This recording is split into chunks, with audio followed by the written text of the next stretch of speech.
What do you think are appropriate things to list in your vows? Like, should you be able to talk about sex in your vows? No, not at all. No, not at all. Yeah, like, I think that, no. Like, for you, if you were, when you decided to write your vows, what were the things that came to your mind? Like, what is the main things that you would want to talk about?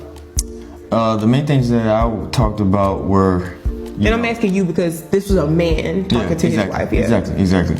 So the main things when you're writing your vows is you're supposed to be thinking about, the low points between your wife. What I mean by low points were the times where y'all were both, maybe struggling. Maybe y'all found each other in college.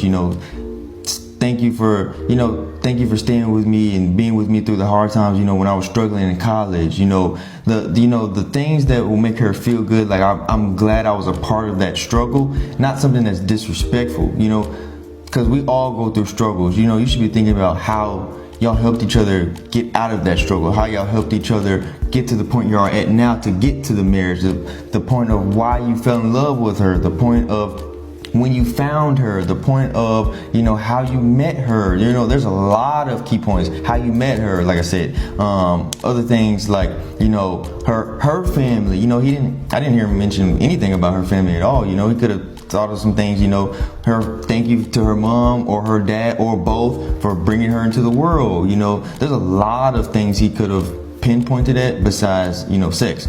And men, if you're listening to this, that's Malik's perspective. And for me, one of the main things that I think from a woman, what we want to hear is about your love and admiration for us. Like, this is the one that we get to be like the queen of the world. You know what I'm saying? Like, this is us at the peak of our lives. Like, we'll remember this day for the rest of our lives. And the last thing we want to hear about is sex. Or the last thing we want to hear about is like something that's taking away from the fact that this is between me and you. You know what I'm saying? I think that men have to be a little bit more vulnerable when it comes to their women. I think that hard exterior shell, that goofy clown, that nonchalantness, that like rough exterior, this is not the place for that. And to each his own, everybody is different. But for me, and I'm sure a lot of women who have had this happen or don't know how to vocalize it, we really want to see a soft side of y'all on the day that we wed.